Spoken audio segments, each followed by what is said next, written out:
Oh, hold on. I'm doing good. I can't. Let me catch up with my camera. One Yeah. minute it's on, when it's off. There it is. All right, cool.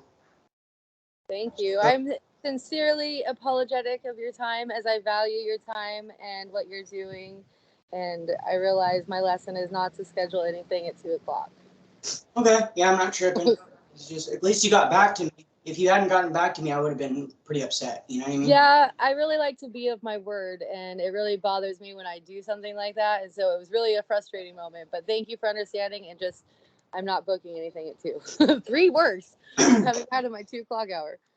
But All right. thank you. Yeah.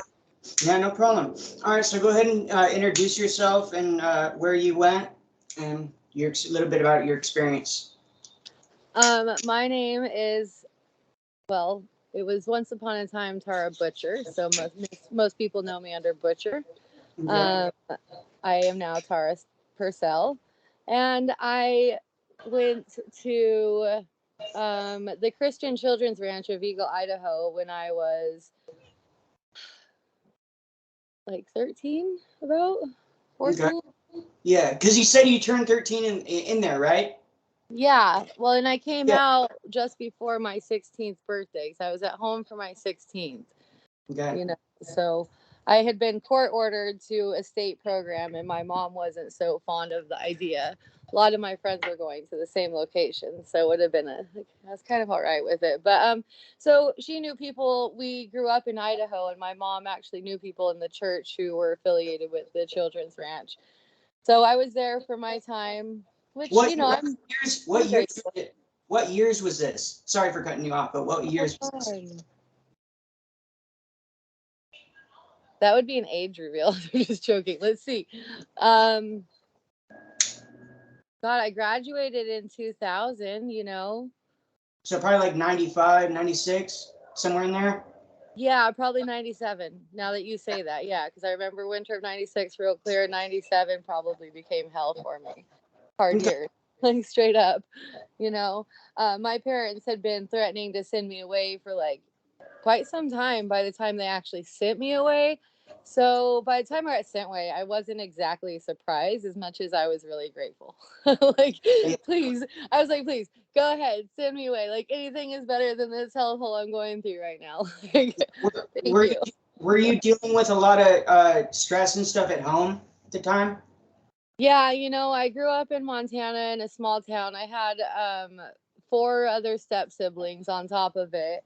And, you know, I don't know. Like I was rebelling, but I wasn't. I was being accused of more than what I was doing at the time, which then led me into the rebel. Like, well, I might as well try this out then if you guys are like accusing me of all this shit, like honestly, like I was accused of having sex before I was even like not even a virgin, for years I was a virgin and nobody like there was none of that. Like my parents were really, really, really extreme when it comes to certain things in my life. And my stepdad was, pretty abusive. I mean, if we get really real with it, I could pick my nose wrong. I was probably getting my ass kicked. And I spent a lot of my youth definitely grounded. I was grounded all the time, like years of my life, and my parents were hardcore. So, and it was really unjust in my experience. My stepsister, for her to go to a party, she had to bring me.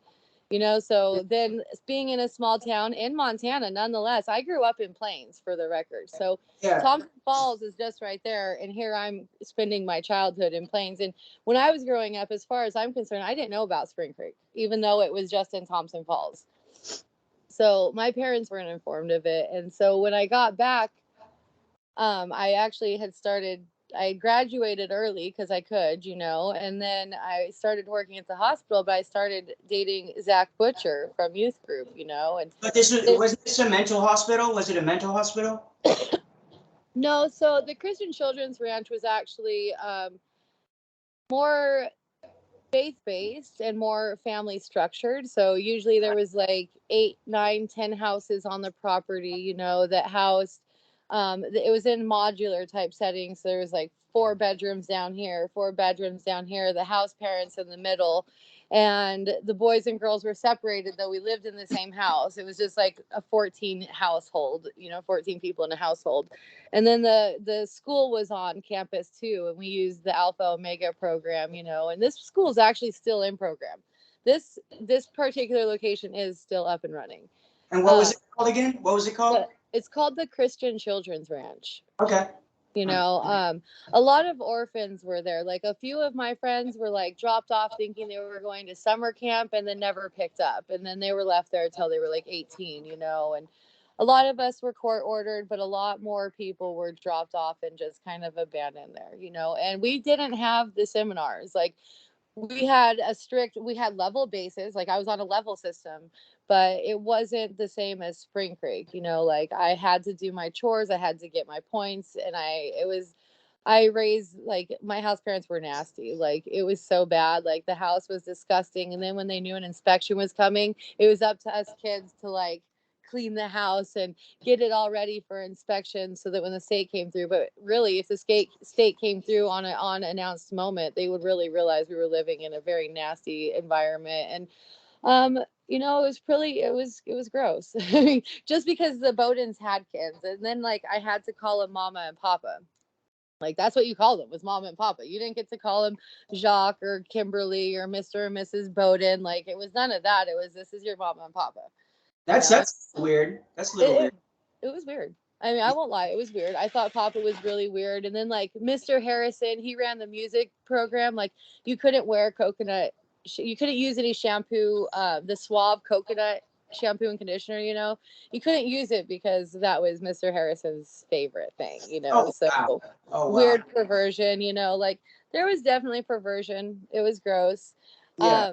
It almost sounded like grooming to me a little bit in a way. Mom and pop, like rewiring your brain to think of them as that. Because when you start telling somebody something, eventually it'll solidify in your mind that's what. Yeah, and mind you, like there was 9-year-olds, 10-year-olds where I was at, 7-year-olds, and 15, 16, and like I'm gonna reference back, like where I went to, there was a lot more adopting out, like people getting dropped off and literally living at this program until they're 18 because they have no family, because they're literally dropped off thinking they're going to summer camp, and that's the last they even hear from their family, and that's like, and I'm still friends, like Julie and I she's in Montana now, and I was good friends with her in my program, and there's a few people that I'm still connected to, and it's cool to see where we've all gone, especially those who were really ultimately abandoned. Like you can't even deny that was abandonment. Like yeah, it's just it reminds me of like back in the day, back in the olden times when I've heard stories about how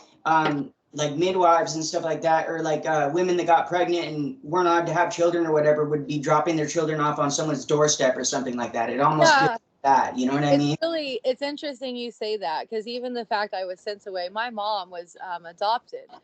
And I find it intriguing because when her mom found out she was pregnant, they actually sent her mom, this happened in Texas, they sent her to Washington, D.C.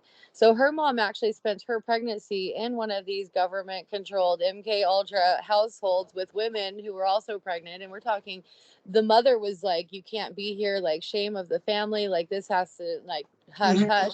So my mom was actually born in DC at one of these really weird little homes and then adopted out. And my mom actually just got connected to her mom through Ancestry, which is really unique. And so just going even into cellular memory, it's interesting that my mom was adopted and her mom was sent away and spent this time in DC in a program that is known for government mind control, and so this was a thing. And so even hitting into the cellular memory that my mom had to send me away, or chose to send me away, or that it was even a thought, like, where did the thought really come in to send a kid away, because now, is this what I would do today? That's a whole topic in the future to come, but we can get there. Because now I have kids, and I have, I have one you see it from both perspectives now. Yeah, I've been faced with my own, like, what do I do? Like my son's 18 right now, and before he was 18, he started jumping the gates at school, skipping school, and he wants to be a bad boy, like straight up. Like, Yep, that's a phase for sure. That's a phase. And then I have to realize, like, the environment that I'm in, like, did I like where I'm in a town that burned down. I'm in a town where, like, meth is a real thing around me. Like, I live in the wood hood, and my son was getting manipulated by a 13-year-old girl who was lying about her age, type of shit, and I cautioned my son. And so I actually did send my son to my mom to go work and put him in a situation that is more productive than what I have to offer. Because I live in a small town. It's not productive for an 18, 19, anybody who's ready to go out in the world, because there is nowhere to work. Like, straight up, you're not. Yeah, you're running into high school kids, 13-year-old girls that, yeah, they're going to get you in trouble. Watch out. Especially little girls want to lie about their age and think they're going to set my boy up like that. They got another thing coming. Like, Yeah. Watch it, boys. Check the ID these days. Girls, you can't tell how old they are. They're getting more and more beautiful at younger ages. I don't know. Evolution. They are. That's a fact. That's too. Serious. Sure. It's a real wild. So after you got out of the the Christian school, you started working in a hospital? Yeah, I came home. I actually considered going back to school when I came home, but decided not to. And I took my courses to get the credits I needed to graduate. Because going to school it really felt like a waste of my time. And so I did graduate early, and then I got on at the hospital doing admissions, and I was there for a year. And then that's when I met Cameron and Chafin, How did they like come in, or like, was it through somebody else, or? Again, so I was going to youth group, and I dated a guy named Zach Butcher. Zach Butcher, actually, his family is Tom and Bonnie Butcher. They did HR at Spring Creek. Okay, that sounds familiar. So I got to know the Butchers because of my boyfriend. And in the meantime, Cameron and Chafin are really good friends with Tom and Bonnie. And a lot of people are always intrigued when you're in a program, especially at a young age. And I mean, even minding, like, when I got home, even at the point of still working at a hospital and having the freedom and independence, it was still a habit to ask for water. Okay, like, I will go back to, like, there is certain things that become programmed into you that even after you leave a program, you're kind of like just out of habit doing things. Rolling your clothes. I still roll my clothes to this stupid day. Okay? I do too. Yep. I think I have a life hack, but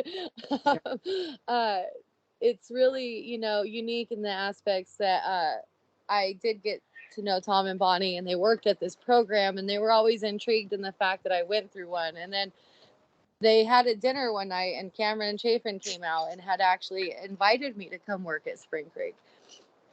And the invite came as I was very young, like, I'm just barely 16 at this point. And I will give myself credit, as I wasn't like your average 16. Like, I feel like I was a little bit, like, I have some intellect and obviously responsibility to feel like I was offered the position. Yeah. Because I don't feel like every 16-year-old in my community would have had that opportunity. Yeah. And I know that they did offer it to me because I have been through a program, and they did think that would be advantageous to the youth.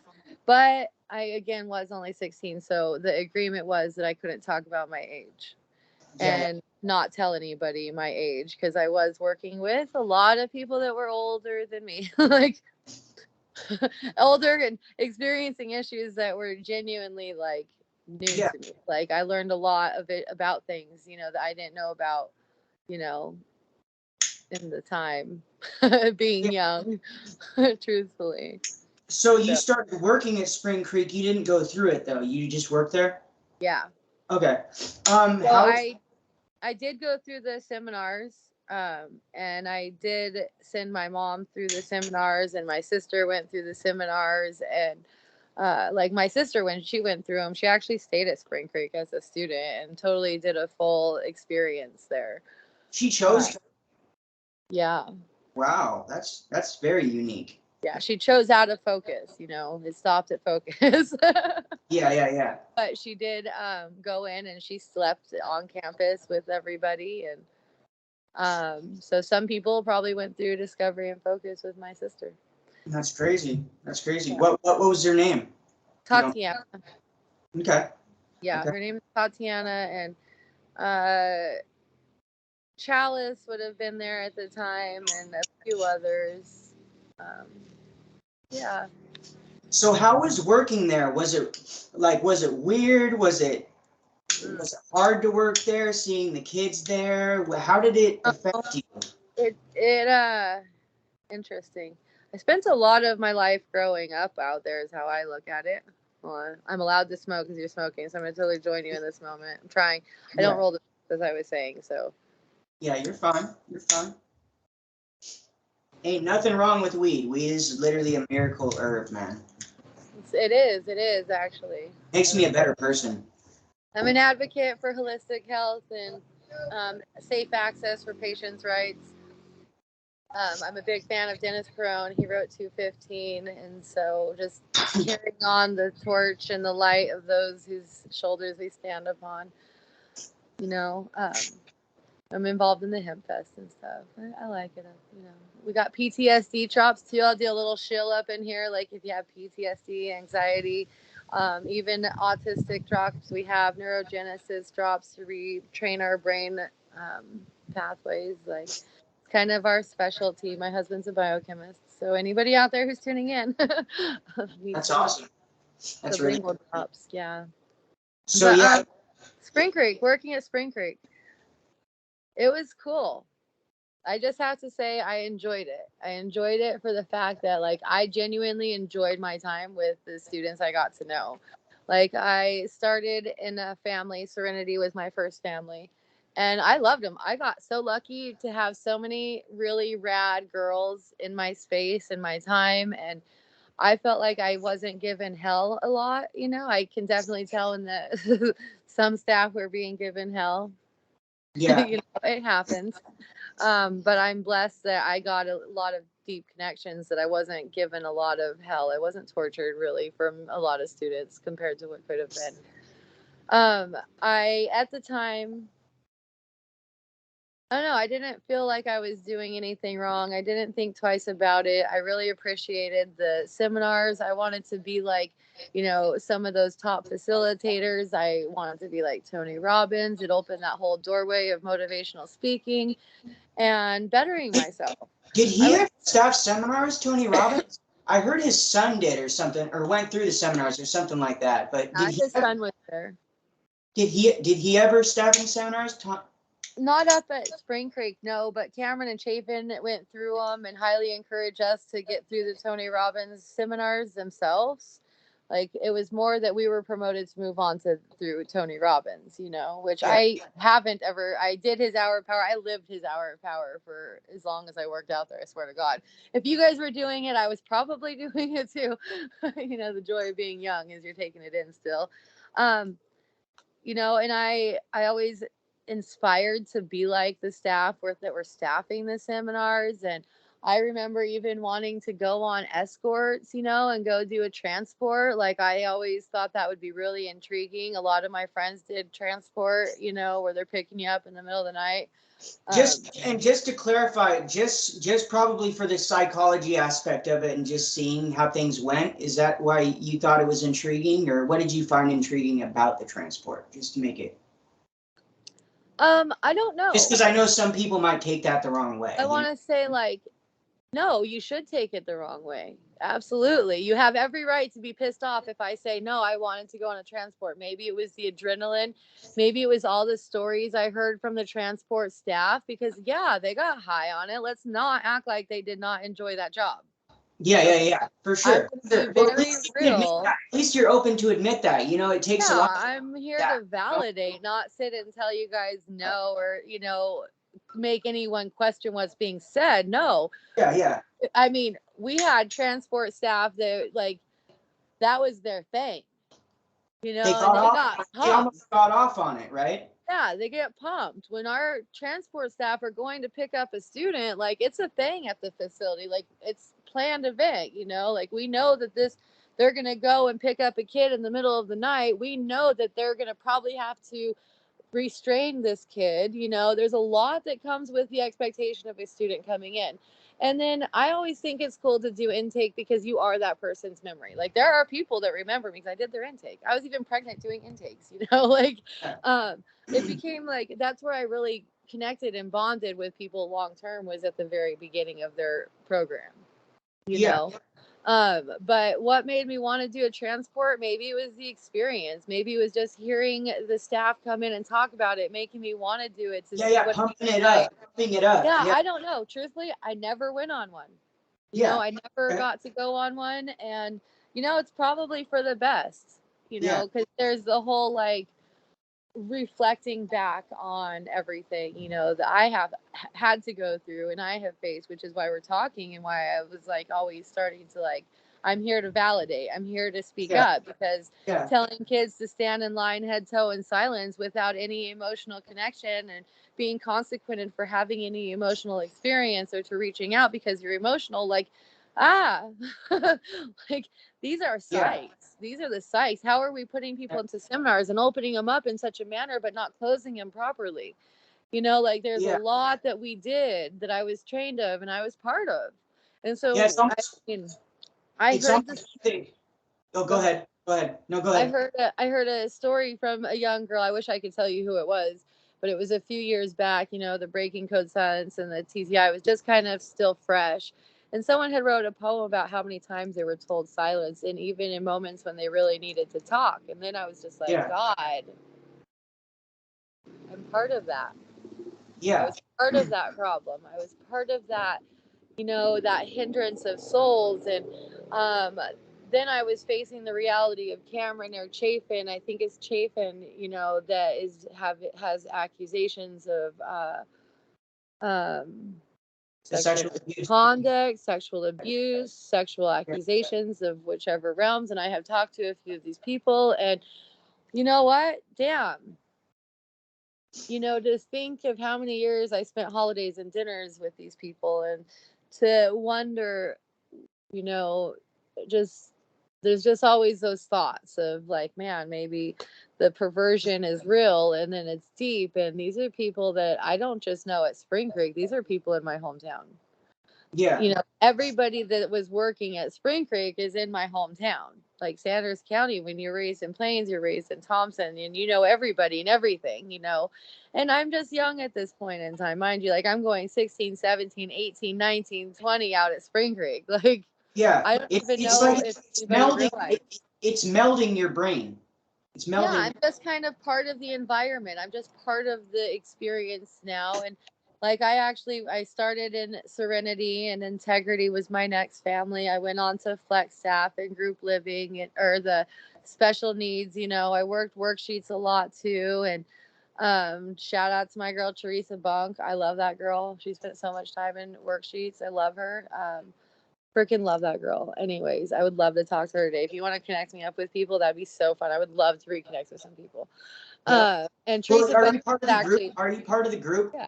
Oh Okay, yeah. cool. Well, Good for you. hopefully Yeah. that'll be help people make connections. Yeah, yeah. I've definitely, and I've seen like you've interviewed some girls from my families, and that's really cool, you know. Like Yeah. it's really fun to see everyone share their experience. And then other times I'm really sad to hear people's experiences that I know.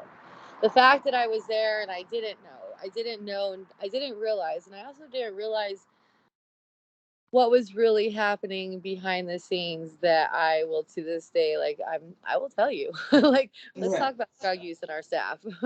um Well, why don't we go off on that tangent? go How did you first hear about that the drug use at, well, first of all, what drugs did you hear were being used at Spring Creek? When did you first hear about it? What was So I always knew there was an underlying party amongst staff at Spring Creek. Now, what is very to understand is that I wasn't exactly invited in or always warmly welcomed into the staff community, because I was part of the butchers, because I was part of HR and Cameron and Chapin. So there was a definite separation, as well as age. Okay, mind you, I am young, so I could see why they also wouldn't invite me into this world, yeah. as well as I'm super innocent. Yeah. Yeah. You know, I don't know. I admired the staff. Like, let's talk about seminar season. You know, that time that seminar comes around, it's a buildup, and we spend all month preparing for that few weeks to come. And the staff that work it, like, I loved it. I loved the seminars, right? And it was during the seminars that I noticed the most how much the staff go. Like, I'm sure many people can reflect, and you can really reflect. If we're sitting you guys heel toe and making you write your papers till X hours of the morning, and then there's those staff that aren't going to sleep, but they managed to go for a week. I mean, like, I didn't think anything, like, let's talk about Mountain Dew. I just thought Yeah, people that's it's high on Mountain Dew.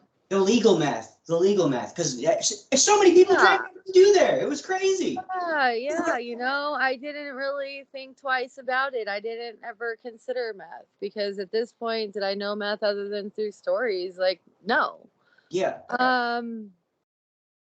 And then after Spring Creek, I did go and get married to my drug-induced husband.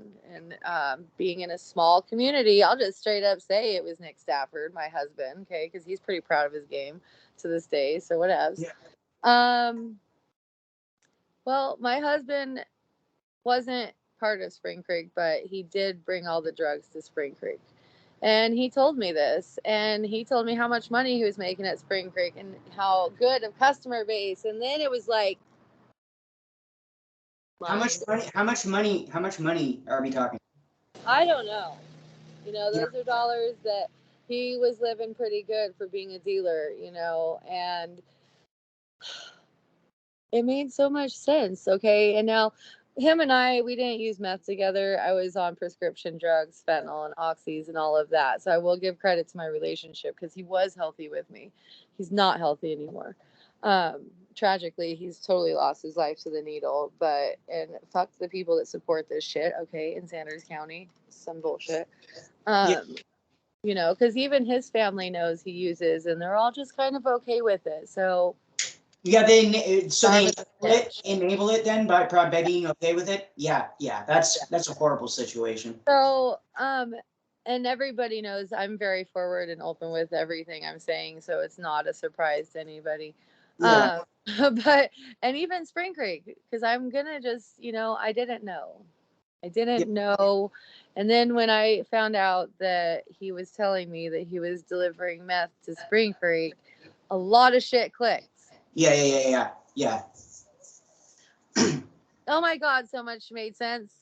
So much just made sense. And then if you you can reflect and you can see it for yourself and see where staff went after Spring Creek and know why to say no to certain drugs. It's one thing when you experiment and you experience and then you have the knowing. Once you have the knowing, though, like, don't let the addiction feed. I know it's hard. Addiction's real. Mental health, like, I genuinely care. I'm here.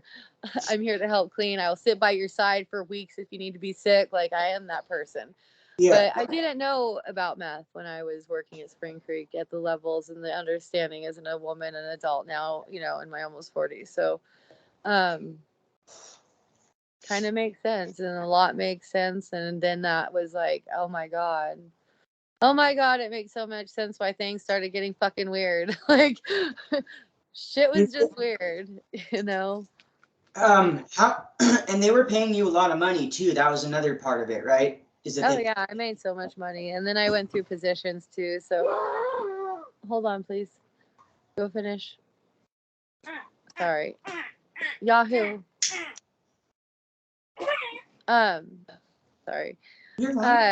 Yeah. I also was the reason that you guys got uniforms. I'm not saying I was the reason, but I definitely organized all the uniforms to get the process going and sizing everyone. So a lot of people might have met me through that process too. I was the one who sized you. I was the one who ordered your uniform. When they came in, I delivered it to you. Welcome. Horrible. Yes, I was there to take away your identity. I did. Horrible. It's just like there's a lot, and so no, Spring Creek was actually the biggest employer in Sanders County. Yeah. Yep.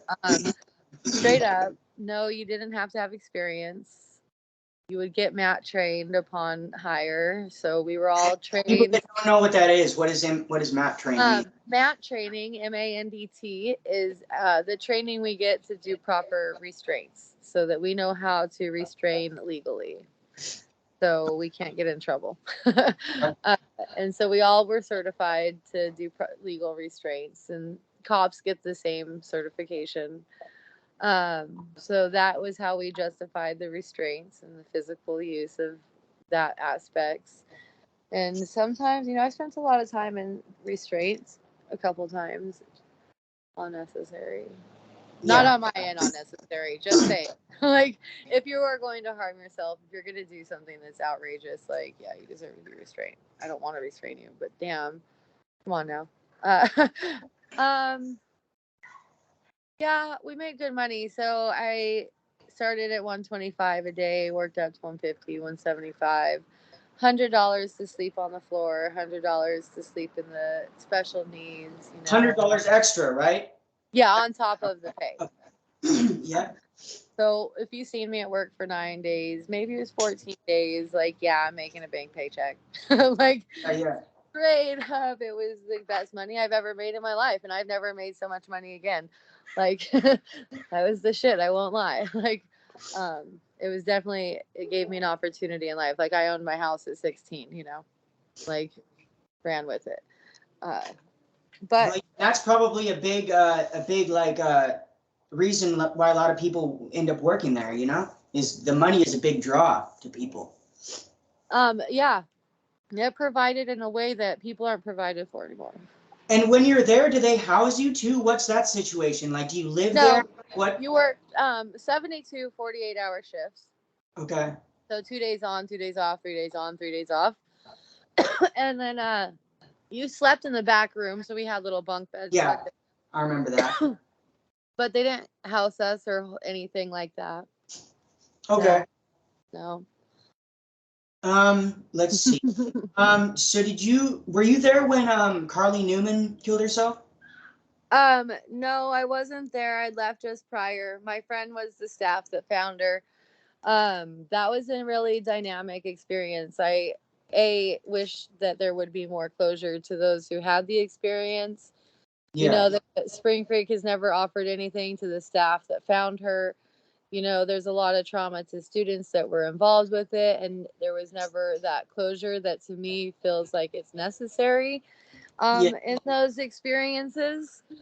Um, and yeah, that's ultimately what led to Spring Creek being shut down, And, for the record, I mean, this is where the level of integrity of parents came in too. Like, it's really important that if, a child has suicidal issues or tendencies or has been in multiple institutes or anything, that is revealed and shared so that we are given heads up as staff.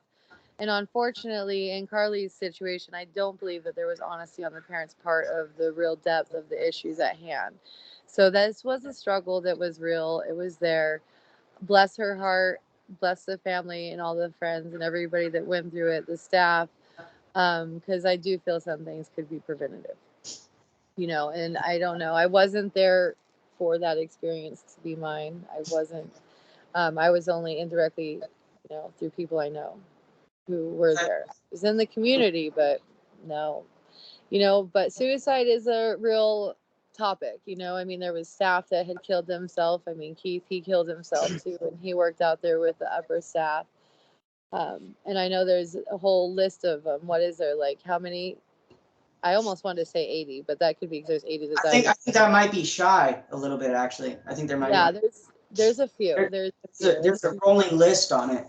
Yeah, and I think it's important that we are talking about that and we are aware that the mental health issue, the trauma that comes from being sent away, not just from being sent away from your family, from people that you trust, but also the fact that where you were sent to wasn't supporting emotional growth in a positive manner, that there wasn't the healing process after we broke you down, and that whole military breakdown to build up, and even the seminars, like, I remember my first seminar I ever staffed. I was actually asked to take a young lady outside and verify whether her rape story was real. Oh, wow. Now, let's just verify, how old was I? And my first seminar, and And it was why would me. why would they tell somebody, at your age to even do that? You know what I mean? I feel like I it's just don't even know if a lot of the staff realized how old I was. I don't know. I don't. Yeah. I wonder. Like when I'm sitting here talking with you, I wonder how many students knew how old I was. Yeah.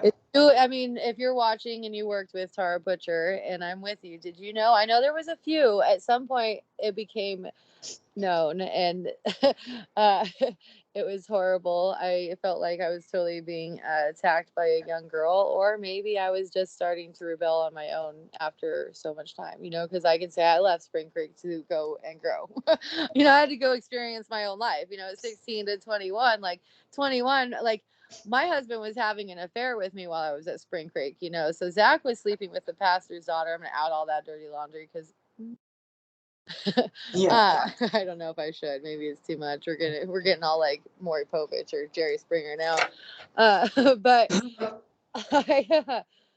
I had to leave.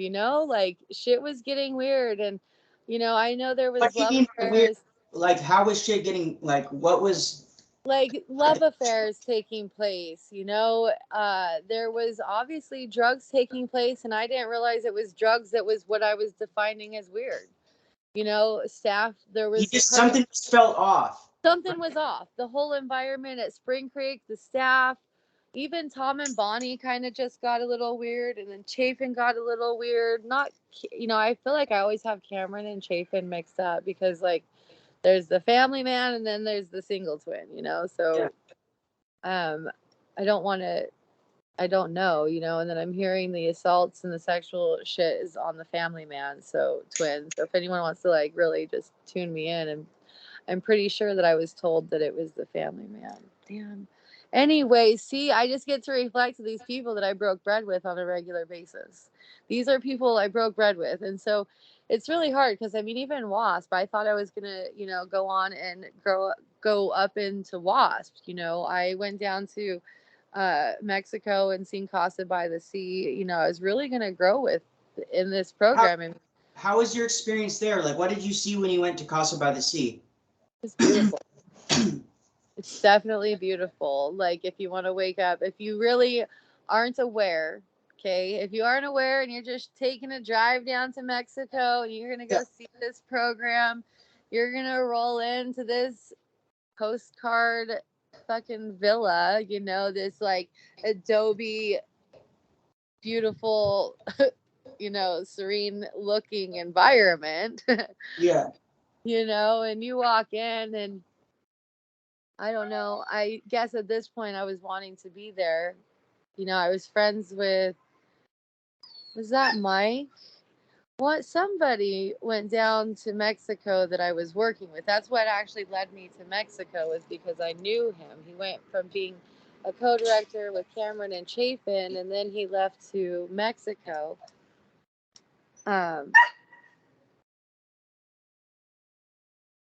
Sometimes I wonder if my dog don't have a headache.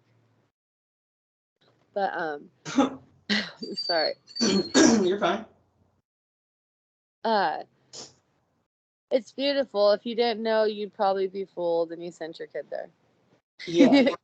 Genuinely, I didn't go work down there. I didn't stay down there. I did visit, and I wanted to be there after my visit. I won't lie. Like, genuinely, I was like, wow, what an experience it would be to be down there. And at this point, I hadn't heard a lot of stories because this is like midway into my time at Spring Creek, Well, when these places were still operating too, like for people that don't know and are just tuning in and listening, not a lot got out about these places.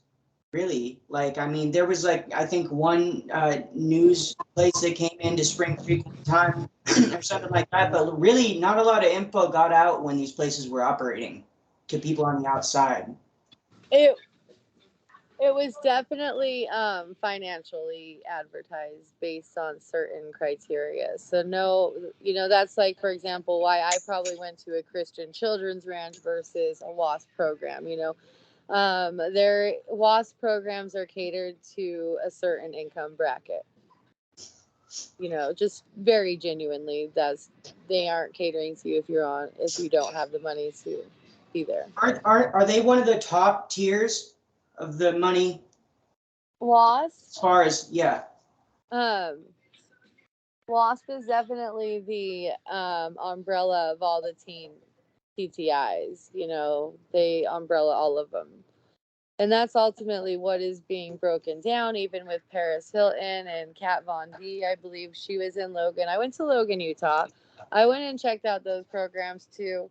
God just makes me want to open up a haven for runaways too. Like, it was interesting going to Logan and going into Salt Lake area to see, because there's actually multiples within Salt Lake area. Yeah, I've heard that. I've heard that.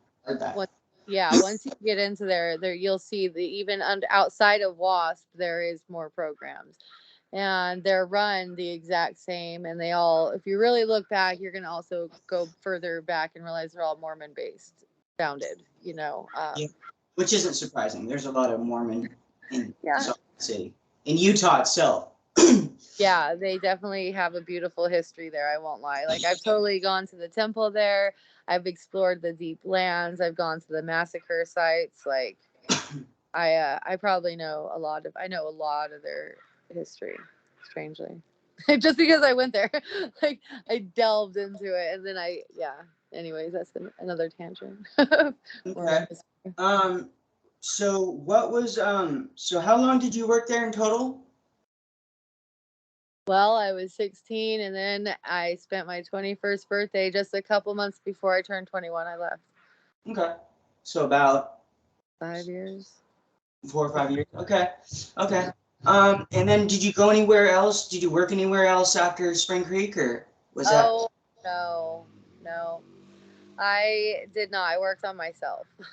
I went and I experienced life, and I'm in marketing and advertising and broadcasting and film, and it was really a few years ago, that I seen because I'm friends with a lot of students that I worked with. I've kept connections with a lot of people from the time I left. I even used to get special permission to keep in touch with students, because I wasn't allowed to. We weren't supposed to, but we did. Like, how could we not? Yeah. So no, I didn't. Now I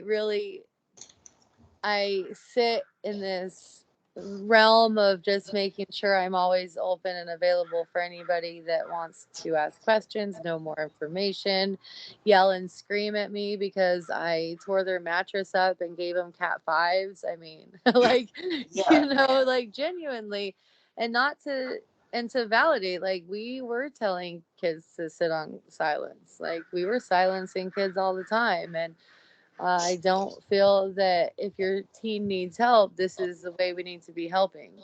I don't think this is helping. I think that it's hindering hearts and souls, and it's causing more trauma and complex thoughts that weren't always there prior, versus that whole, like, how can we work together as a family and overcome these things without feeling like you're getting abandoned on that path, And I guess ultimately now it's like, what about our kids? How are we going to do it with our kids when they come to this struggle? Like, what's going to be that difference? And I guess that difference is communication. Like, if anything, if we can just communicate open and just be that solid foundation of, like, I'm not going to quit on you. I'm here for you. Like, I genuinely care for you. And I'm here because I already learned these lessons, and we're supposed to be evolving our kids, and so whatever we can do to change this pattern. I mean, even for me, my mom was adopted. Her mom sent her away. You know what I mean? Like, my mom being adopted, and then she's sending me away. So there's these patterns of sending kids away, abandoning, and it's when things get hard, it seems like when things get hard, like there becomes, like, a something obstacle in your path for a lot of these parents. It's like, I just want the quick fix, or not the quick fix, but like, I want the fit. I want to fix my child, but they don't know how. They did what was done with them. Yeah. I mean, really, if you think of, like, my mom, she was adopted, and her mom got pregnant and was sent away to DC. Yeah. Had a baby. My mom was adopted out, and my mom was sent around.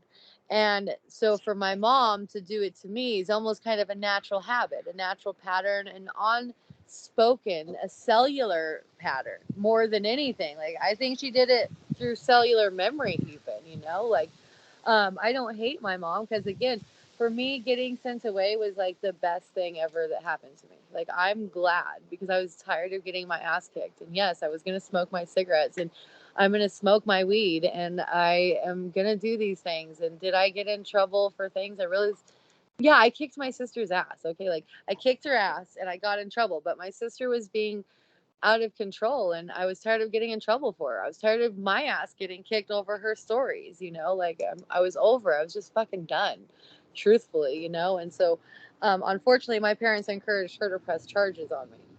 How Yeah. that was, you know what I mean? Like, what is this? She deserved to get her ass kicked. I'm accountable. I've always been accountable. I'm still accountable to this day. Let's talk about that accountability. I'm so accountable that, yeah, it got me sent away, because yes, I did do this, and yes, I am this way. But now it's like breaking those patterns.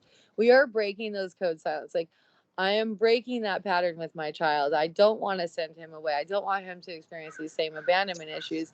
How can I change this memory? How can I change my reaction? And how can I do what I've, like, evolve those who are coming after me to don't do what I've done and save yourself the hell, you know, like, honestly, you know. And that's what we're supposed to be teaching our kids, not figuring out, like, because yeah, we are, like, I have abandonment issues to this day, and I may not even realize it.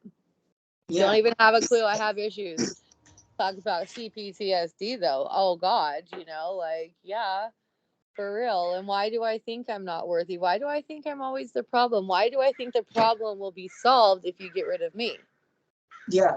You know, like, this is a real feeling I genuinely feel. And it's taken time to be like, oh, well, because that was the result, is my family thought they'd be better if they got rid of me. Yeah. Yeah. You know, did they though? Did they? Did they though? Yeah.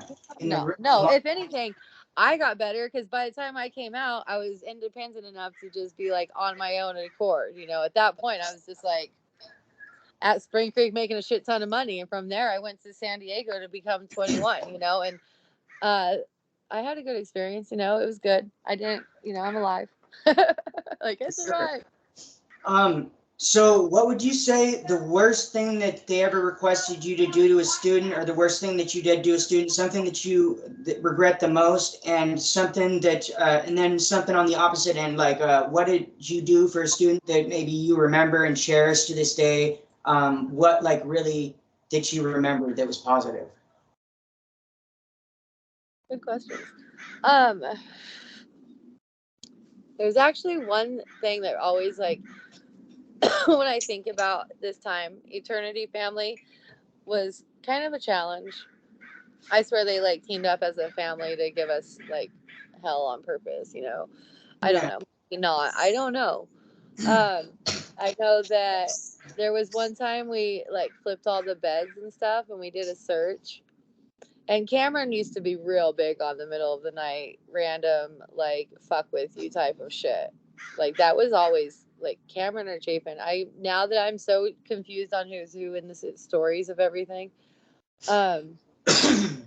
one girl particular, like, you know, I opened up a notebook and I colored a page and the words came out, and she got run plans because she journaled in her journal over something. I don't even know fucking what, truthfully, but said something about running away. She could have been journaling for all I freaking know, you know? Yeah. But she got a Cat 5 run plans. And to me, like, that search just felt like I dug too far. Like, why would I even, what's that matter? Why did I have to bring a crayon to the page? Why couldn't I let the paper be and just let that be her space?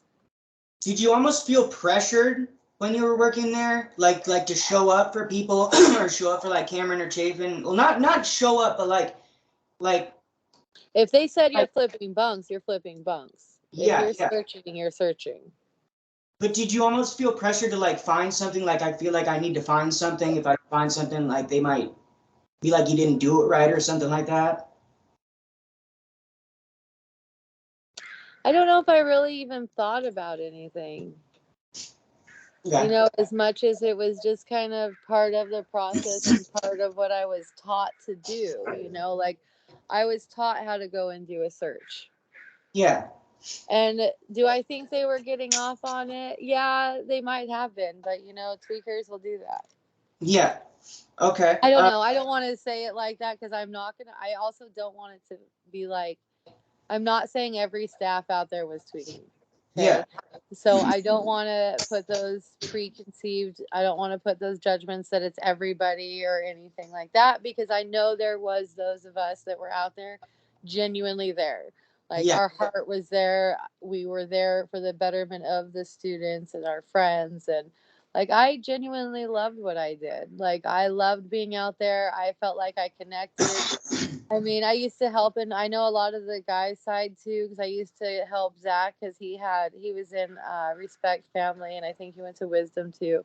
So I used to help read the reflections, and I would write on the reflections. So like, I used to do that sometimes, and so I was really kind of actively involved, and I genuinely wanted to be like Tony Robbins, and that was my time to make a difference, and I held it, and then I could see at the end, like, where it was time for me to go, and my age was, people were starting to fill my age out, and I feel there were some students that were screaming, so maybe those students will show up in these interviews. I don't know, maybe, because it's always interesting to think of what they might say about this story or that time that we had together, their perspective versus my perspective, because Yeah. I know, like, it was really weird again at the end. Like, I don't know, I feel like maybe a couple students found out how old I was, and so started kind of using it against not just me but the program, and like kind of really screaming about things,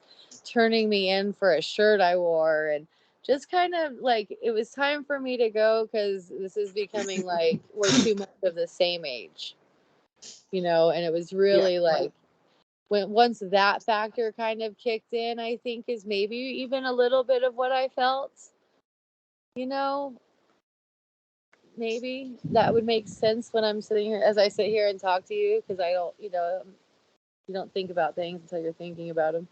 Yeah. Okay. And what would be some positive things that you Oh did? my God, there's so many positive things out there. I loved being at Spring Creek, and the one girl who I absolutely loved, I don't know, I loved so many actually. And let's see. I have a lot. Like, I could genuinely go into stories about so many people that actually impacted my life and made that difference for me, because everybody really did. Like, I mean, I have Samantha to Lacey to Ashley. I mean, I can go on in my head with names of my girls that I worked with, that I even see you interviewing in Rogue, and just seeing where everybody's come and grown. And oh my God, everyone is as powerful as they always have been. Like, I met some really powerful students, and I learned so much, just like first girl to ever straighten my hair, was at Spring Creek. I had a lot of firsts with first girls, like my eyebrows getting done. And like, I used to love when the girls would sing at night. I loved going into Eternity Family. Actually, the favorite thing about Eternity Family is they were all musically gifted. I swear to God, all the singers and musicians ended up in Eternity. Like, if they weren't guitar players, they were singing. And I mean, to the point, it would just send chills down your spine. I'd go in and just be serenaded in music. It was beautiful, and I got to every relationship I can genuinely say I loved about every person I got to get to know. And, I can say that I was there genuinely in my heart, and I wasn't ever there out of vindictiveness. I don't feel I ever worked out of spite. Besides the one time where I gave that cat 5 to the girl after, like, that moment, really, like, the fact, and I mean, stop it. Like, God, try a little harder. I mean, seriously, if you're looking, you're gonna find it was, and who knows if it was even a fair cat 5. Yeah. And I feel like in situations like that too, if somebody was really trying to, like you were just saying, like if you look hard enough, you're gonna find something eventually. Like Yeah, and she should have had the freedom to write in that page. And Yeah. she should have the freedom to write and say what she wants and not get consequented for it. You know, I really do genuinely feel that there are these realms that we did tap into that were wrong. Like, straight up, like, no, no, no, no. So if anyone is struggling out there, like, you're not alone, and what you are experiencing is very real, and it can come from such life experiences such as Spring Creek Lodge. Like, no, you're not delusional. No, you're not crazy. Like, yes, now we got to take the neuro pathways and totally retrain the brain so that we're not creating that same cellular memory for ourselves, for our children, for our grandchildren, just to be really breaking the habits. Breaking the habits, because no matter what, we can't deny that what we learned at Spring Creek through the stupid motivational speeches and all the videos that you had to watch every day, like, come on, a video a day of motivation, you can't. I mean, we all got some kind of motivation, and we can still look up powerful, positive affirmations, because we should all still strive to want good for ourselves. I mean, I mean, there are kids out that were just there for nothing, and there was kids there for the extreme. But no matter what, we all desire good. Like, we all desire connection, and we all desire love and communication. And you can't take away a person's communication, especially when that's how they're expressing their love and to be able to express emotion. But I mean, even staffing seminars, I genuinely connected in process. I So to say honestly, for me, Spring Creek was positive because I didn't realize what I was doing. I didn't realize what I was part of. And so for me, like, I was young, and so that was, you guys were my connection to my youth, even, you know, like to kids my own age. Like, I looked forward to going to work because I was going to have this experience, or I was going to see this, or I was doing this with my family. Like, Every day was different. Every day yeah, was the same. Every day was different. You know what I mean? yeah, it really was, you know, and I always wanted my family to win, and you know, I don't know. So, you know, to get into the mushy of it, I'm here. I'm here to validate and let everybody, you know, if anyone needs to talk, scream, yell, have some closure, I don't know, you know, I'm here. And what you experience is real, and I hope that we can all overcome it through unity in a way that we know we can, to make a difference, that it's not going to continue happening, that parents aren't still sending their kids away thinking this is what's better for them. And if they are going to send them away, then maybe we should make sure that the staff are certified and make sure that things are handled properly with proper precision and with proper seminars that are going to uplift, mold, and care for the soul, and not take down, destroy, and leave you unopened and unarmed for what's about to come when you leave the program. Like, yeah, you Yeah. know. Okay. So overall, knowing what you know now, is it your belief that these places should and could be regulated and should continue to operate, or do you think they should all just be shut down? I can't say they should all be shut down, because if they were shut down, for instance, where would those kids go that were dropped off who thought they were going to summer camp? Yeah.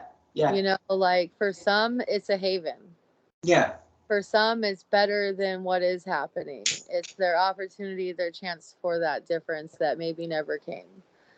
And then there's the aspects of, man, you know, it's such a questionable side. It really is just like, hopefully we could just start making a difference in our kids, that we're not needing these programs, is what Yeah. I want to say. Like, we don't need them. We don't want to need them.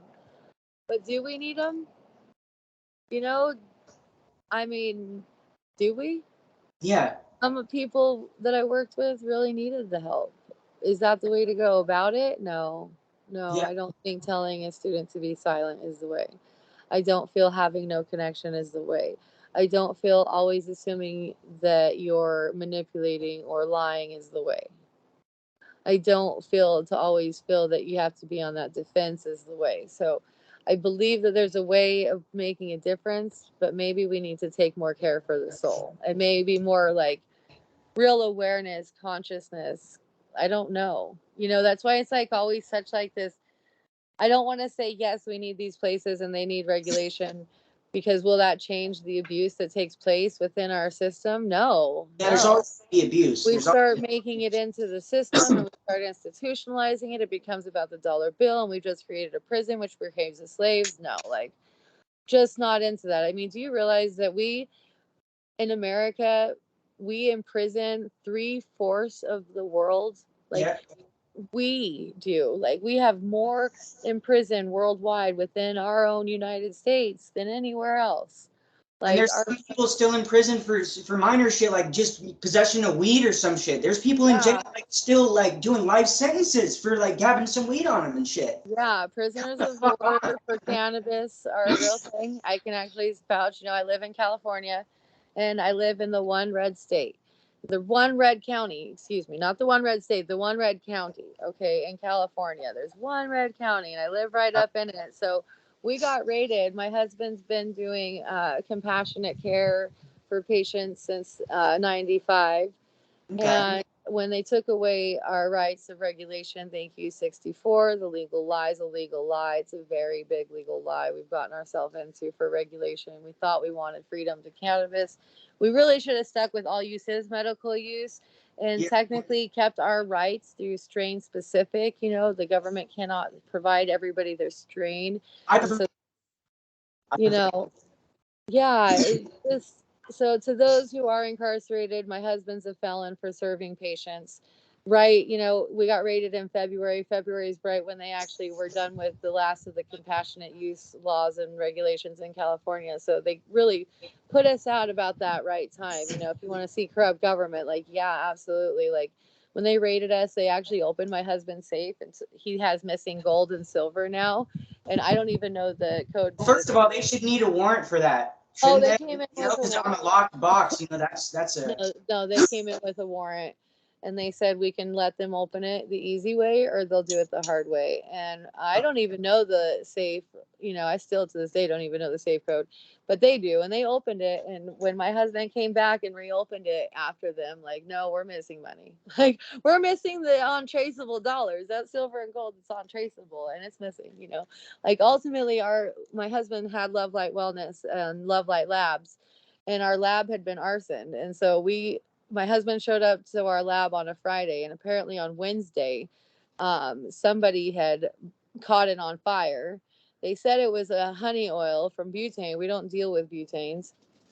And I believe it came from the downstairs loft, because like we rented the front end and then you'd go upstairs. But actually, I don't even believe it was a fire. I think the fire was to release any evidence, because my husband's artwork was heisted. My husband's a fine art collector, and so he had some pieces that were on the wall in there that were actually gone. And so we're talking about $60,000 worth of art, just like yeah. gone. I went to file a police report and the police wouldn't take a report from me. I'm like, excuse me. And how come we're finding out the fire took place on Friday when it happened on Wednesday? Like, Yeah. nobody informed us. And so we showed up at the office on Friday to the house, the place burned down, police tags everywhere. And I'm looking down at the ground because I had a radio station, and that's where it was on the front side of the area. And there's search warrants, and I told my husband, like, we're gonna get searched, like, we're gonna get raided, we are about to be raided, because where they found had we were storing our medicine, the sublingual drops, that's where we were packaging and everything. Like, we had a lab, all right, like, straight up. Yeah.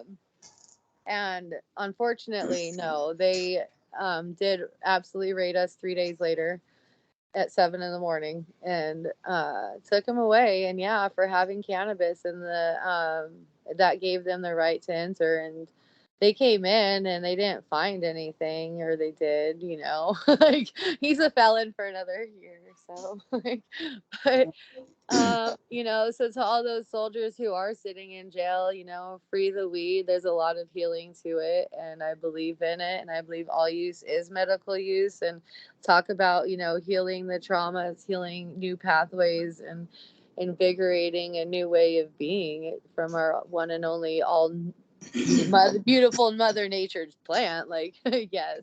Yeah, weed has definitely helped with my PTSD and trauma from the program. It Like, does. yeah, it definitely has. I mean, I use it medicinally, and it definitely helps. I'd rather be smoking weed than taking a bunch of pills that have a Yeah. bunch of side effects. That was a hard one to realize too. I was in a bad relationship, and I thought I was going crazy. So I went into the doctor, and he puts me on Klonopin, and then from Klonopin, I was on Ambien, and then from Ambien, I'm on Xanax, all at the same time, not taking one away, but just adding to the little stack, you know. And oh my God, it was insane. It was insane to see myself. And I went to somebody's house and I was like hanging out with them all. You know, there's like 4 or 5 people and they're all like older than me. And I realized we're all on the same prescription pills. All of us had the same scripts. It was so fucking bizarre to me. I wasn't drinking at this point in time in my life, you know, blessed be. But they were, and I was acknowledging that this lifestyle I was stepping into, if I wasn't careful, was going to be my future, and this was going to be my future. And if this is what I wanted, then fine, keep it up, you know. But I lost myself in the prescriptions. Like, I can genuinely say I don't remember conversations. I can say that with Klonopin, that shit erases my mind, like straight up mind eraser. Like, oh my God. And getting off of them and the weight gain and just like the whole journey. I was on, you know, the fentanyl patches too. And that's crazy. You know, I loved it. I won't lie, but getting off of it and having that reality. And now looking back, it's like, God, nobody told me. You know, maybe my parents did. My mom probably was, you know, telling me. Do you deal with... I'll give my mom credit. My mom always knows when I'm doing something wrong. Yeah, parents always seem to know. It's like a sixth sense. So you kind of answered this question a little bit already, but so do you deal with a lot of guilt from working at the program now that you know?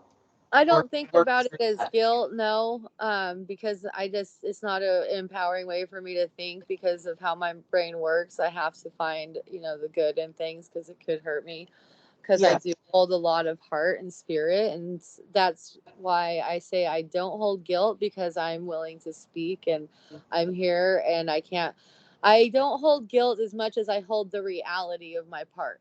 I'm accountable for my part in that time. My intention during that time was pure and good. I do know, I can genuinely say this. I can't speak for every staff, and I have heard experiences at Spring Creek from those who claim these, and I will validate them. Yeah.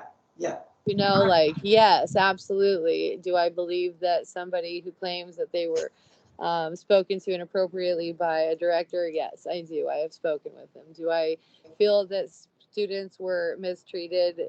Yes, I can see how that could happen. You know, so guilt. Okay. I'm glad I cleared that up. Guilt. I can't carry guilt. It's fair if a student has a bad experience with me. It's fair if somebody's mad at me. It's fair. It's all fair, you know, because we're all equal to our experience, our emotions, and the memories and moments that go with it. If anything, I hope I can help be part of the healing journey to some along the way. Yeah. Are you wearing Snow the product on your shirt? Yes. Oh my God, she's so awesome. Yes, I've been listening to her since she was getting booed off stage. I love Snow. I've waited so long for her to go on tour by herself, right? Because sometimes she'll go with what's his name, but she hardly ever has her own straight solid show. I'm up in Montana. I just leave Chico. May 20th, she's in my town, and I'm not around. Oh my God. Yeah, I saw. I was so. That's where I got this shirt. I also got. Oh my God, I love Snow. Yeah, dude, I did the meet and greet. I got a fucking signed fucking thing. Yeah. I got a picture. I'm so jelly. I want that. I want that experience so bad. I'm gonna have to look her up. I know that once I seen she was in Chico, I seen she was in Eugene, Portland, and Spokane. And then what I noticed is like I can get a ticket to Snow the product in Spokane for $45, but to get a ticket to Snow in Eugene is like $162. So I can see her for different prices, but I am like a super big Snow fan. Like straight up, I think she's badass. I love her. I love her work. I want to see her live so bad. So I'm so jelly. Love your shirt. Awesome. Oh my God. She's incredible live too. Like, you know how some suck when you see them live? Like they're not that good live. Like her songs sound better, I feel like, live. Ooh, awesome. Oh my God. I want to. Yeah, I know she'll be in Reno, and that's probably my next chance to get to see her. But oh, I love Snow. Yeah, she was so awesome. Actually, I went to the Putting her on show. next. I seen her in Oregon, right? And I did the meet and greet. But there was so many, like they had a bunch of extra people that didn't have tickets, like that she just knew. She just let them come in and do the meet and greet. So the meet and greet ended up being like 2 or 3 hours long when it was supposed to be like an hour and a half long. So by the time, even though I paid the extra for the tickets, by the time I'd done the meet and greet, we were in the back of the fucking show. So I messaged her and I was like, look, I paid for meet and greet, but I was in the back by the time we got through with it. And she's like, oh yeah, that was some bullshit. She's like, I'm just gonna copy you 2 tickets to the Seattle show. And then we went there and I got like right in the front. Oh my God, that's awesome. Yeah, so she like got us free tickets. She's fucking dope. That She's ass. awesome. Oh my God, that's so sick. Yeah, okay. Well, I'll let you know when I hit up with her. Yeah, maybe we could even go to a show together or something. Oh yeah, I am so down. I want to go see Snow so bad. Like she was just here, May 20th. I'm not even joking. In my town, it would have been so easy. And then I left like the day before. Tragic for a girl so badass. Is rad. Like I think I love how she spits her lyrics. I love how she raps. Like, oh, she's so rad. Sorry, thanks. You're wearing her shirt though, and I'm like truly that big of a fan for Snow. So thanks. No, it's all good. I'm glad you recognized. Yeah. Okay. So getting back to Spring Creek, I went off on a little tangent, but getting back on Spring Creek, did you ever see anybody getting extra money for maybe being more strict with the students or anything like that? Did you ever hear about any of that going on? No. I think we got paid well enough. It didn't take much to get anyone to do anything. Like, and if they were hired to work in like special needs, then they were in special needs with that knowing of what they were anticipating, you know? Yeah. All right. And you said that there was a lot of meth being brought up there. Did you ever hear about any heroin being brought up there? Probably not. No, truthfully, even the meth I didn't know about during that time. Like to me, I had noticed the staff go. I tried to go too, but a girl can't go naturally like them. Yeah. And again, I was a butcher and I don't feel I was invited to the party. So I won't know about the party's factual. I'm just telling you what I learned in my experience being with somebody. And it clicked and resonated with me. It made a lot of sense and it might resonate with others when I make the statement. And just to validate, like, nah, you ain't crazy if you thought they were tweakers. You know, you might have known. And maybe there's students that knew. You know, it would be interesting to see if there was any students involved in the party. Yeah. I always felt like, you know, I don't know. I don't know. You know, I wasn't part. There was a lot of staff, and there was some clicky. There was a lot of clicky, and I wasn't part of it because I was a butcher. You know. Okay. Anything else you'd like to say about your time there? And anything you just want people to know?